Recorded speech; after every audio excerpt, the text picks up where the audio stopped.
député. La parole est à présent Madame Véronique Besse.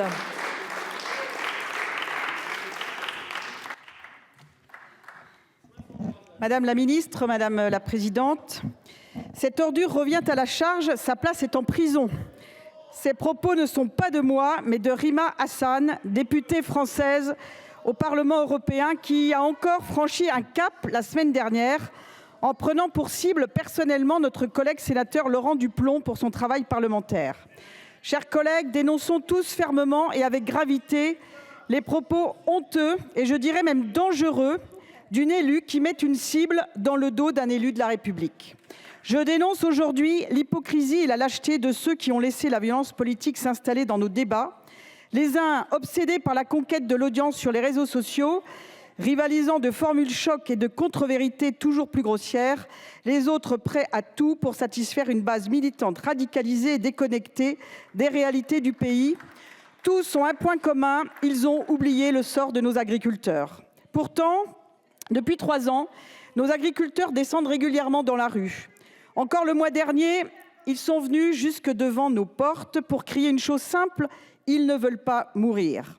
Où en sommes-nous? Quel message voulons-nous leur adresser? Alors que la France était la 2e puissance agricole mondiale, on leur impose aujourd'hui le Mercosur. On leur impose des importations de viande traitée aux hormones, à la traçabilité presque inexistante. On va leur imposer aussi en concurrence des produits traités avec des dizaines de pesticides et de substances toxiques interdites en France et en Europe. Je pense aussi à nos éleveurs qui ont vu leur cheptel abattu et pour lesquels aucune indemnisation ne saurait réellement les consoler. Je pense enfin à nos aviculteurs, comme chez moi en Vendée, victimes parfois pour la 3e fois de la grippe aviaire.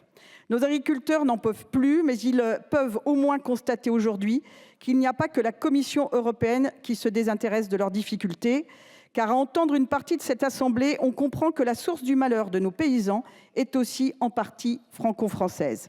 Chers collègues écologistes, je vous cite également, « Vous n'en avez rien à péter de la rentabilité des agriculteurs ». Fin de citation. Nous l'avions compris. Mais comprenez-vous que vous insultez nos agriculteurs avec ce type de propos? Nos agriculteurs se sentent également insultés quand ils voient une de vos anciennes militantes, chantre de la décroissance agricole, qui prend ses fonctions de directrice générale déléguée de l'Office français de la biodiversité. Alors s'il vous plaît, un peu de mesure dans vos propos et revenons à la raison. Depuis des mois, le débat autour de la loi Duplomb a été dramatisé à l'extrême, volontairement chargé d'angoisse et d'amalgame, au point d'empêcher tout échange serein sur le fond. En instrumentalisant la peur du cancer, certains ont substitué l'émotion à la raison, l'indignation aux faits et la caricature au débat démocratique. Cette stratégie d'emballement, nourrie de slogans anxiogènes et de raccourcis scientifiques, n'a qu'un objectif, disqualifier toute discussion avant même qu'elle n'ait lieu. Or, la santé publique mérite mieux que des postures et nos agriculteurs méritent mieux que des procès d'intention. Refuser la peur comme méthode, ce n'est pas nier les enjeux sanitaires, c'est au contraire défendre un débat fondé sur les faits, la proportionnalité des risques et la responsabilité politique. Car au fond, je ne crois pas que les 2,1 millions de Français qui ont signé votre pétition croient à votre démagogie. Je pense que beaucoup d'entre eux, en signant, veulent défendre une agriculture de proximité, de qualité, comme nos agriculteurs savent le faire. Ces Français ont une réelle inquiétude de ce que devient la terre de France. Et parce que je crois à l'honnêteté intellectuelle, je le dis clairement, oui, il y a eu des dérives. Des dérives d'un productivisme parfois irresponsable, trop souvent manipulé par de grands intérêts industriels au détriment du vivant, des paysans et de la biodiversité. Pendant que vous faisiez de l'obstruction parlementaire, pendant que vous mentiez aux Français au nom d'un prétendu combat pour l'agriculture, pendant que nous débattons ici, des agriculteurs arrachent leur culture. Ce qui est en jeu, c'est un choix de société, un choix fondamental. Voulons-nous encore d'une France agricole, d'une France rurale, vivante, innovante et respectée?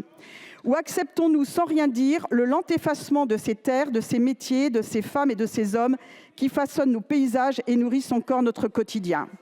On ne répondra pas à cette question par des circulaires ni par des injonctions contradictoires. Il faut une vision, une véritable ambition nationale, pensée avec les agriculteurs, pour les agriculteurs et au nom de l'intérêt général. Une ambition qui cesse d'opposer écologie et agriculture, ville et campagne, exigence et réalité. Le monde agricole n'attend pas la compassion, Il attend la considération. Il est temps d'assurer un choix clair, cohérent, courageux. Il est temps de dire que la France agricole est une chance, une force, une priorité, et de le prouver. Merci beaucoup, madame la députée.